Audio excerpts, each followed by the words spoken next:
By the way, somebody commented in the last video, we were singing Just Another Manic Monday. Yeah. And apparently we didn't get the artist correct.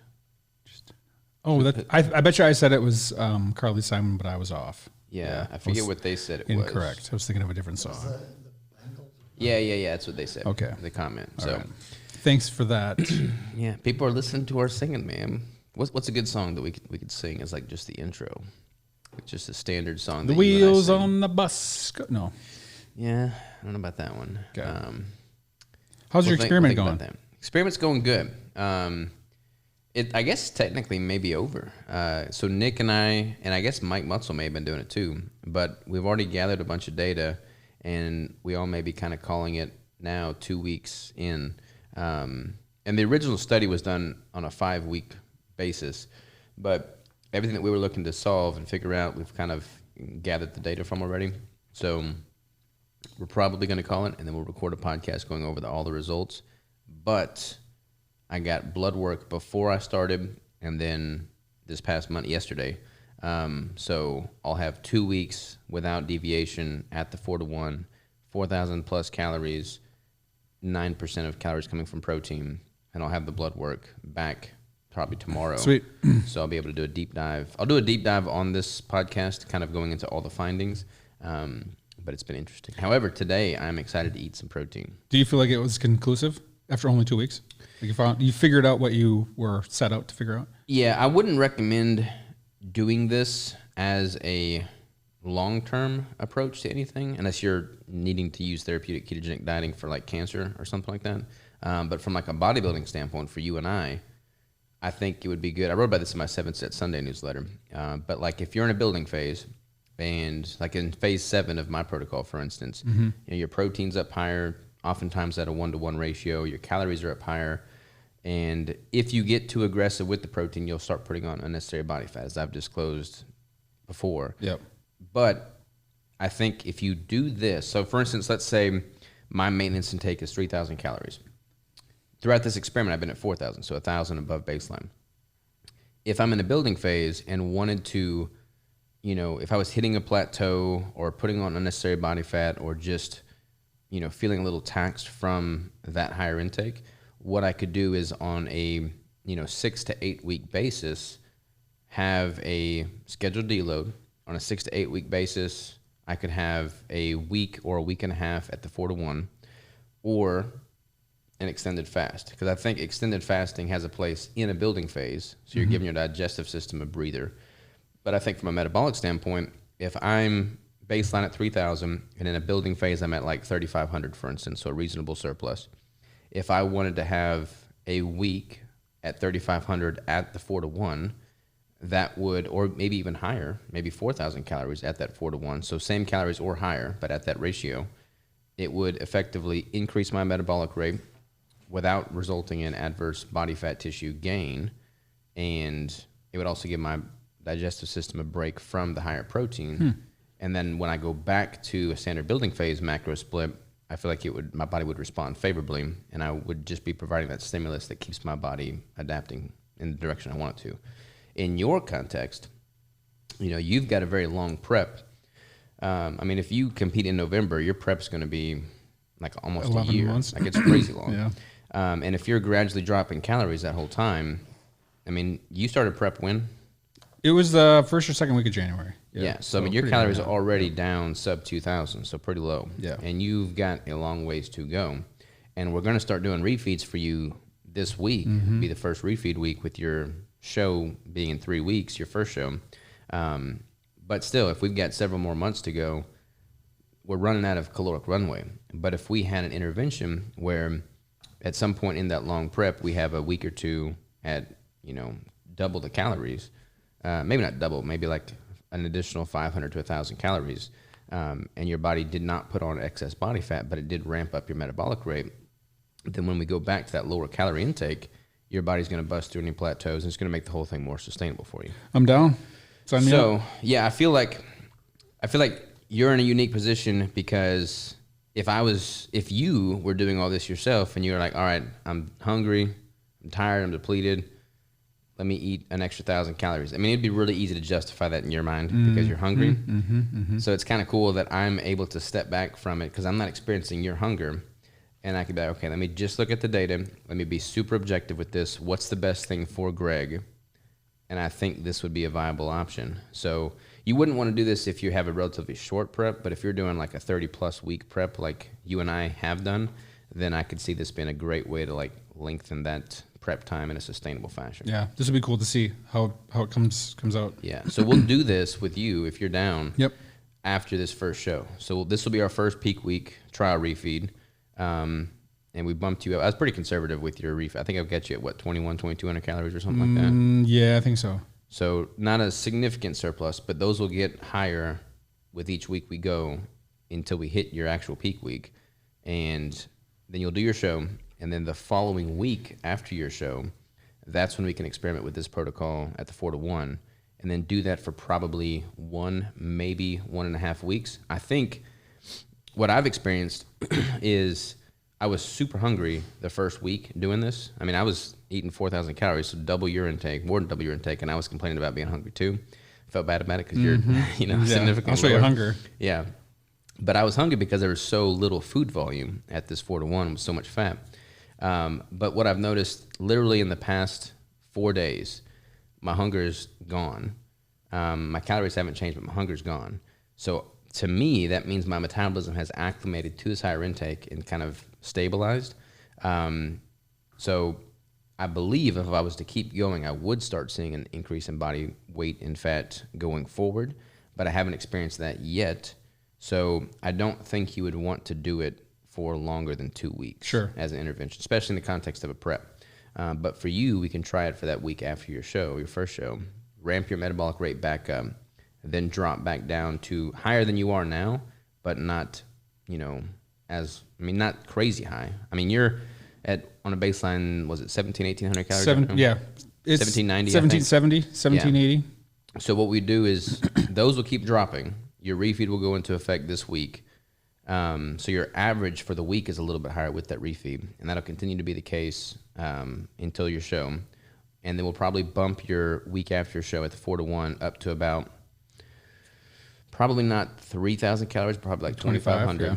And then from there, drop to 2,000 calories instead of 1,700. So you'll have more runway now with this intervention. Sweet. So that'll be fun to try. Yeah. I'm excited to see how that data all piles up. And I feel pretty good about it. Like I feel like I'm really in tune with my body. So me doing it for 2 weeks to figure things out, I feel very confident that I can apply this to your prep and it won't derail us or set us back at all. I think it'll only help things. Yeah, this will be a whole new tool. Yeah. So I'm excited about that. What else is new? Not much. Not much. We need to get, I want to get updated lab panels for you. After show number 1, because we just got them in. Oh, it's a couple weeks ago. Yeah, we did DEXAs too. Yeah, we could probably do them. We could do blood work for you after a week after your first show, because then we'll have done a week at the 4-to-1. Sure. Get blood work then.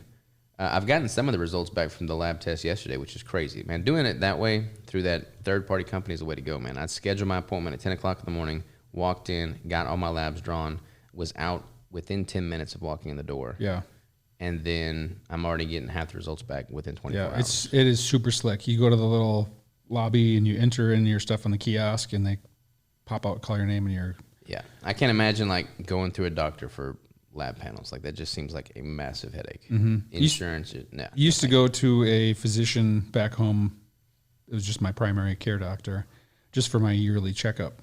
I should probably start doing that again. I haven't had any need to, but you go there and you just sit. Checkup, you've already tested for. Right, and then you go there and they say, okay, well, your appointment's at 9. You go there and you sit there for 30 minutes waiting to get called in. Yeah. And they rush you through a 2-minute conversation. It's, worthless. No bueno. So yeah, we can get your lab panels in. I've already gotten, some of the results back, and it's weird because my lipid markers didn't really change. And I'm eating 400 grams of fat a day. Interesting. My sex hormone binding globulin went up like 20 points though. Okay. So the only thing that I can think of, I got to do some more research, but I think that with the higher fat, the sex hormone binding globulin is just sticking around longer, and that's why it's measuring higher. It's just showing up. Yeah, that'd be my only assumption, but yeah, I'm excited to get all the lab panels back and do a deep dive on that. It'll be interesting. Are you going to do another DEXA coming up? I don't need to do another DEXA as frequently as you because I'm not in prep right now. Yeah. I mean, my composition is not changing as much. But you hop on the in-body pretty regularly, right? Yeah, I do the in-body, and then I've got that withing scale at home. And then I think Hume is actually going to send me a scale. So I'll have 3 bioelectrical impedance scales that I can, see how they compare. So yeah, no. You're like a mad scientist with data. Mad scientist for sure. I smell bacon. I do smell bacon. I just got to whiff Oof, it too. Man, that's making me hungry. Crystal's sister's in town because we're about to have this baby, and she made rotisserie chicken last night for them, and then she cooked up a bunch of bacon with Brussels sprouts in that cast iron skillet. It looked pretty good, man. It looked really good. That's super good. But I haven't had that much protein in a long time, so I got a hankering for some chicken. Yeah, soon. I want some chicken wings. Chicken wings would be good. We got to work that in today. Yep, that went good. You're super tired today, though. I'm tired, moody, a little irritable. My body temp is all over the place. Yesterday, I was outside in our parking lot here wearing a hoodie with the hood up, drinking a cup of coffee, and it was 92 degrees outside. Yeah. I remember when I was working out at Gold's Gym in Washington, doing a prep there, before I'd work out, I would have all my gear, all my clothes on, like 2 hoodies. I would make a cup of coffee, and then I would go sit in their sauna for like 10 minutes before I'd even be able to go work out. Yeah. Yeah, it's kind of crazy. Body temp. Body temp. Yep. Fluxes. But I've been running a little bit. Yeah. Doing every day that we've been lifting here, I've gone for a run. Little mile or so? Yeah, I think to Dollar General and back is like 1.3 miles. And I'm averaging like a 8.5 minute pace or something. Trying to get my feet ready for that 50-mile march. Yeah, when is that? That's coming up pretty soon. August. That's right. August. Yep. And the thing is, in the years prior, I've always every single day I would walk like 7, 8, 10 miles, kind of conditioning my feet for it. But with us having a baby any moment now, it's like, when am I going to be able to justify leaving Crystal for hours. 3 or 4 hours while I go walk every single day? Like, it's just, I don't see it happening. So my feet are probably going to be miserable during the march, but if I can at least run on them a little bit, I can hopefully hedge against some of them. But they changed the route this year too, so it's all on That's what you were saying. Is it a little bit more private off the highway? It's like a legit walking trail. It's like not all, but a lot of it's limestone. So it should be easier on my feet. So I'm hopeful that not putting in as much miles as prep work is going to be totally cool. Yeah. Well, there's people, I mean, everyone has to prep to some extent, right? You have to kind of meet some guidelines and some qualifications. Yeah, there's like a qualifier march, and I already did that. It was like a 20-mile ruck for time, and I did that. This was the first year I've had to qualify because I've done it for 5 years now. This will be my 5th year, I guess. But yeah, that'll be good. It'll be cool to see Jamie and Ben and Joe and Jonathan because they're all in prep doing our show, and they're all dieting down too. So it'll be cool to see how they're holding up in that stage of the journey. It's getting close, man. 14 weeks out from my show. Yep, that's gonna be awesome. Yeah, it'll be here for you. And some of the guys and girls, are doing shows a couple weeks prior, right? From here, anyways. Yeah, Ralph is. Ellen's doing my show. Oh, I thought she was going to do one prior to also. No, Ellen's first show will be my show. So Ralph is doing... Yeah, Ralph will do it, and then Joe will do that same show too. So, Joe Davis? Okay, yeah. So if you're here for that, that would be great because I'm speaking at a conference that weekend, so I'll miss Ralph's first show, which I hate. Well, there's an OCB show in Minneapolis that weekend, the 13th of September, which is 2 weeks prior to your show. And I thought about doing that one. It's still kind of up in the air, but I'd have to take several days off from work here, the drive back up to Minneapolis, and then the expenses, like they add up. You know, you got hotel, you have tanning, you have registration, you have federation fees, you have photography packages, travel, all that kind of stuff. So I'm thinking maybe I would just go spectate Ralph and Joe, because that's local here. I can just drive to that for the day. Yeah, it's in Hot Springs, so it's like a couple hours, and a half, 2 hours away. So I might just do that. And then just really, really, really focus on your show and not worry about trying to dial in a peak week 2 weeks prior. Yeah, I feel like if you're doing, because James with the AI, he's competing in several shows this year, and he was like, man, should I do this one? Should I not do this one? I'm like, if you've got a 2-week break in between, you can make it work. But if you're doing like one every single week, that's hard, because then like you're changing your training intensity the week of peak week. Mm-hmm. And if you have multiple peak weeks consecutively, like you're not really getting any intense training in, and then you're going to be at risk of losing lean tissue. You want that stimulus too. Yeah, you want a little bit of intensity. For sure. So we will see. We will see. But either way, you've still got a lot of shows lined up. Mm-hmm. A lot of shows. We got a shipping container. Yeah, in the parking lot. Yeah, so I feel like we're moving up in the road when we got a shipping container. Mm-hmm. That means we're preppers, right? Every prepper's got a shipping container. We're going to fill it with bricks. Thousands of bricks. No, actually, just one big brick. One big brick. They would not last if we put them in there. Yeah, not for like 10 minutes. But I'm excited about that because we're getting all of the packaging supplies that we don't use on a regular basis, moving all those to the shipping container, freeing up a lot of floor space here in the building so we can just get organized, have room to grow further, and be more efficient in our workflow. Well, we have a ton of ingredients. We are not slacking on ingredients right now. Yeah. We just got in 900 kilograms. 900 kilograms. Protein. For Primal Fudge. Primal Fudge. It's going to be the biggest restock of Primal Fudge we've ever... Actually, it's a double batch. It's literally twice as much as we've ever made. Yeah. But it's not happening this month in June, so don't hold your breath, listeners. But it's going to be happening soon. Yes. We had probably safe to say it's not happening in August either. Probably safe to say that. So you do the math on that one. But yeah, I'm excited about that. And it's super hot right now, especially in Arkansas. So like the bricks are for sure melting in the packages, depending on where they're shipping to. But if any of y'all are listening, we're in the process of transitioning all of our flavors over to that heavier packaging. And that should totally mitigate against risk of it leaking through. So if you get them and they're melted, just throw them in the fridge and you're good to go. We've got a few PB Cup, toasted almond, and mocha in the old packaging still.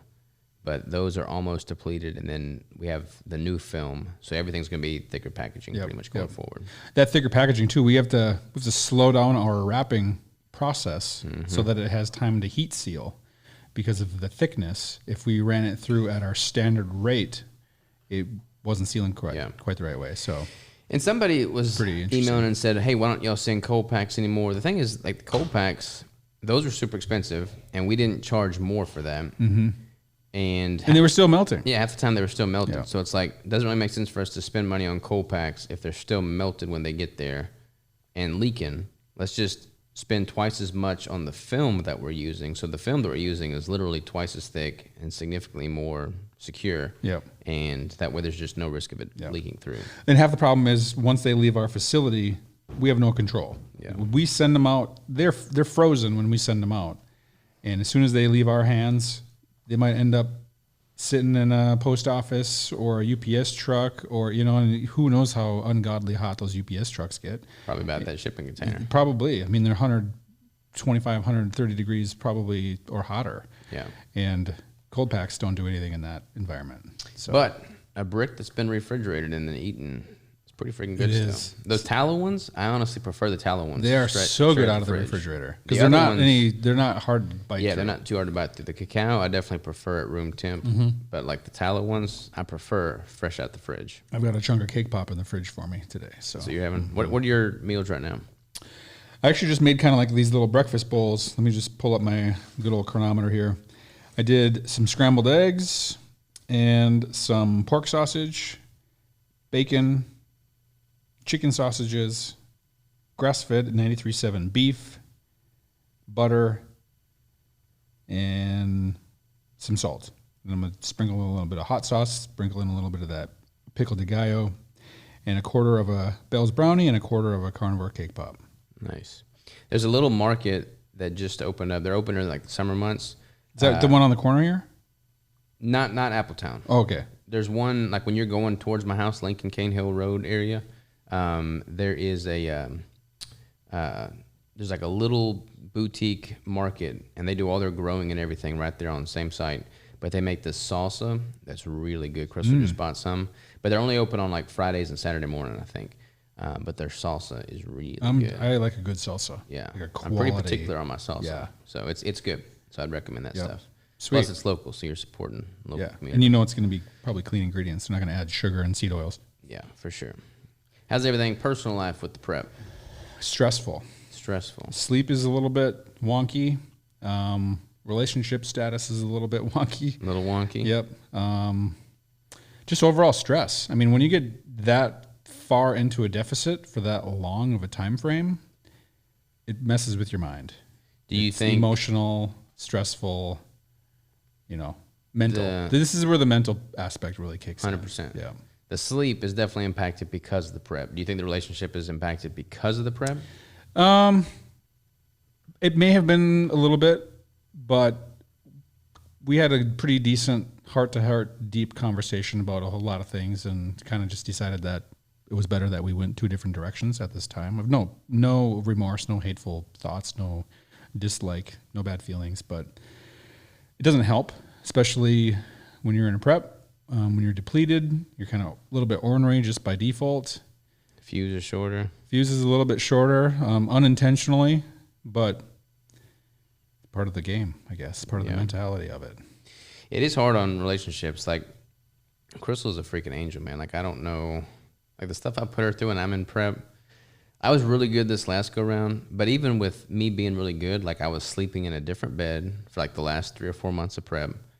And, like, we were just traveling nonstop, and she was prepping all my meals. And, like, I'd go to a gym and spend 2 or 3 hours in the gym working out, doing cardio, posing while on the road, while she's wrangling Rigel in a vehicle for 3 hours, like what a savior. Yeah. Like you got to have good people in your corner that are supportive of what you're doing, because I mean, it is a selfish sport in that regard. Like, you're doing a lot of things, and it's not really easy for anybody that's in your inner circle.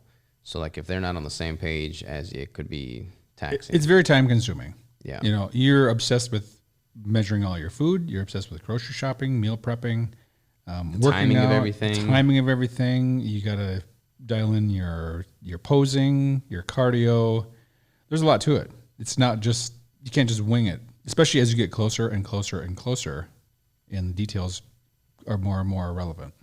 Are you at the stage now where you're like mentally running through all of the things you have to do in a day and trying to do it as efficiently as possible so that you're not depleting any more energy than is necessary? Yep. I'm a post-it note guy. Yeah. So I will literally hash out or put it in my phone and just say, okay, here's what I have to do today. Here's the order of events. Here's kind of the priority. And I typically line them up in the order that they have to occur. So even as just the stupid stuff, it helps to kind of get it out of my mind and organize it. If I get it out of the mishmash that's in my brain and put it out on either on paper or into like a calendar appointment or a to-do list. So like walk the dogs, take a shower, head to the gym, eat my meal, blah, blah, blah, and just hash it out so that I don't have to think about it when time comes. But I tell you, man, as taxing as that is, it's kind of liberating to just feel so freaking dialed. Because like when you are not in a prep, it's easy to just kind of like flail about. And I think, I'm so rigid in just my day-to-day with the business stuff that I pretty much live in prep monk mode at all times, even when I'm not in prep. I'll have a little bit more flexibility for sure, but I'm still like, training every day, running every day. Like, I'm just very regimented in my day-to-day actions. But like before I got that way, like year long, I would just yearn to be back in a prep because I felt so much more efficient with my life. Like everything had just had a place, had a purpose. There was a goal that was defined. And every single day I was chipping away towards it in some form or fashion. And you had routines. Yeah, like you have routines. You just knew what was next. Because if you don't have that, then it's like your mind is filled with all this, emptiness of like, what do I want to do now? I'm bored. What should I do now? Maybe I should do here or there. It's just like unproductive. Yeah. Inefficient. Agreed. I hate inefficiencies. Yep, totally agreed. So no bueno there. Make use of all the time. All the time. What else is new, brother? I can't, like today, after this podcast, Crystal's coming in and we're going to record a podcast with her on third trimester because today is her technical due date. Oh, yeah. I don't know if I should have said that on air, but it is. Well, this will air on Friday. after today. So, Yeah. yeah. There might be a baby. There might be a baby on board. There may be sticker a baby on your board. truck after today. Who knows? I never got the baby on board stickers. We'll get you one. We'll get me one. Okay. Bricks on board. Yeah. Baby and bricks. But yeah, I'm excited about that. That'd be good. I'm excited to see Rigel's interactions with the baby. Is he excited? He's super excited. Yeah. But like he thinks he doesn't know really. He won't know until he. Yeah. I mean, he's like, I'm gonna play with it. I'm gonna read him books. I'm gonna share my toys. I'm like, that all sounds great, buddy. But like, this baby is gonna be, a lump of flesh, cuddled up in a He's not gonna be blanket for a while. Mowing the lawn with you quite yet. Yeah, not quite yet. But close. That's hilarious. It'll be good. It'll be good. The crew is doing pretty solid with their prep, I feel. Yeah, Everyone's looking absolutely. good. Ralph's looking dialed in. Ralph, like when we're going through our poses, like we just got done doing before recording this, like Ralph definitely is physique, but I feel like if we brought his legs up, he would be pretty competitive in classic too. Oh yeah, for sure. But his upper leg development's just lacking. He's just got like that farmer build. Yeah. Like just hard, actual, honest work. Mm-hmm. Like you're just naturally muscular because you've just been throwing bales and stuff. I've honestly been amazed at how open and receptive he's been at 62 years old to be like, you think I could do a show?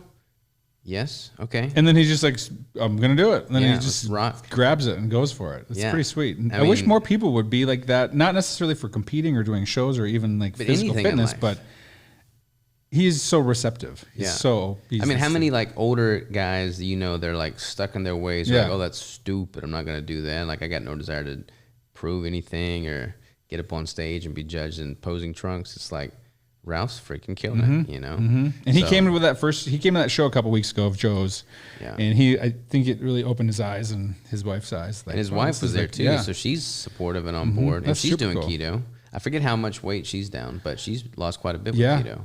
Feeling good, losing weight. Yeah, that's the coolest thing for me. And we kind of talked about this in the meeting yesterday, but it's like I want to build something here that is as big as it can possibly be, but never moves away from our integrity or overall mission. And I want it to always be a positive for our crew. And I feel like we are so freaking connected. And there's so many businesses that just don't have that, man. Like they just are disconnected from the workforce, like the team members. And I don't know, man. Like I would happily leave money on the table and sacrifice that to be able to have an awesome relationship and be excited to come into work every day. Yeah. So agreed. Can't put a price on that. Nope. I gave up stressful, kind of less fulfilling work environment back home. Yep. Came here. You got a new hot rod out there. I've got a vehicle in the parking lot that I am test driving overnight. Yeah. When do you have to bring it back? I'm bringing it back after work today.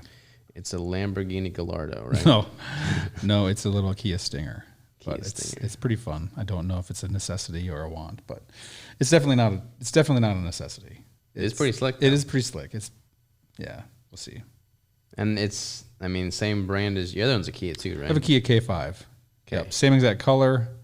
My Kia K5 is a GT, so it's like the higher trim level. I do like it. It's sporty. It's fun. It's kind of sharp looking. Gets mileage. Blah blah blah. Does this Stinger get less mileage? Less mileage. This is a turbocharged V6 all-wheel drive. Mine is a turbocharged 4-cylinder front-wheel drive. So it's got a little bit more performance drive to it. So the fuel efficiency takes a little bit of a dip, which I don't drive a whole lot. To and from work and then, to the gym and that kind of stuff. So I don't put a ton of miles on. So that's not a huge factor, but it also takes premium gas. So there's a bump up. Insurance would be higher. Payment would be higher. I don't know. I think what we ought to do is kill two birds with one stone, bro. I'll get that motorcycle that I was talking about, and I'll get a little sidecar. Oh, yeah. And you and I can take turns driving each other around in our sidecar, and you can wear your mullet wig when you're in the sidecar. Yep. And I think that would be a good look for the both of us. As long as we have huge, oversized goggles. Yeah. Yeah. Oversized goggles. And I'll have to grow my mustache out. Okay. So I can rock that look with you. All right. Deal. But two muscled up men in a sidecar. That would work. I believe we would attract the wrong type of attention. Yeah. Speaking of updates and cool things, did we talk about the fact we have a shower now? We do have a shower in the facility. We did I think not. we mentioned it, but it's like done now. We have 2 bathrooms, but we never had like a showering option. So, but we've got like a legit shower. Yeah, now, it's super nice. And it's super cool. Like I appreciate Ralph and Clancy for getting that put together because it looks great. And now we can work out in the morning, take a shower, hit the day hard, and be good to go. Totally fresh. Speaking of, I need to take a shower. You got to take a shower still? I do. Yeah, because I waited until we were done posing. Yeah, you got to do that. But have you liked working out here since we made that switch? Yep. I just got to get a Stairmaster for you. I do, however, like working out in an environment where there's a lot of other fit people. I'm not calling you unfit, but I like to just be surrounded by that vibe and that energy and that group sense. Everyone's kind of working on themselves and their goals. Have you gone to J Street when it was early? I went to J Street last weekend, Saturday morning at, I think it was probably 8 o'clock. So kind of like into the morning already. Into the morning, because that's when their staffed hours start. So I needed to grab a day pass. Because they have a key card, right? Yeah, it's 24/7 if you remember. Okay. But if you need a day pass, you have to go during staffed hours. Because like Ozark's awesome gym, but we always go at like 5 o'clock in the morning there. So like we're one of 7 people. And it's always the same core crowd. Like, we can pretty much predict who's going to be in there. Yeah. But at J Street, there was, there's like 50 people in there. Yeah. On Saturday morning. It is good getting like a, rockin' vibe. Lots of people that are also, because when you're the biggest fish in a pond, like it's hard to stay sharp and motivated and like aggressive. So it's good to kind of like put yourself in a position where you're not the biggest fish. Right. You're kind of you're swimming with that school a little bit. Yeah. Yeah. So I totally get where you're coming from there. Like I want that vibe as well. I'm probably going to have to, so like when Crystal has the baby, I need to clear out the garage because we moved a bunch of gym equipment to the garage, but like there's so much junk in the garage right now. So I got to like get that as a functional gym again. And then she'll probably work out there for the first several weeks after having the baby. And depending on what I'm doing, then workload wise, like if I'm stuck at the house helping her, I might be lifting there. So I don't know. But she said like her sister's here now to help. And then her dad's coming, I think, at some point, and then my folks will come at some point. So she should have plenty of help.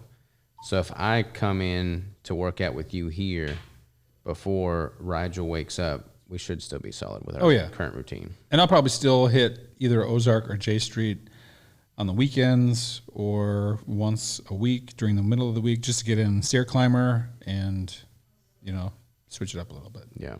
Yeah, that'd be good. We need to do some parking lot lunges here soon, man. Oof. I was thinking about that the other day as I was driving up. Like, we haven't done parking lot lunges in a while. We did lunges today with dumbbells. Thrown up in a while either.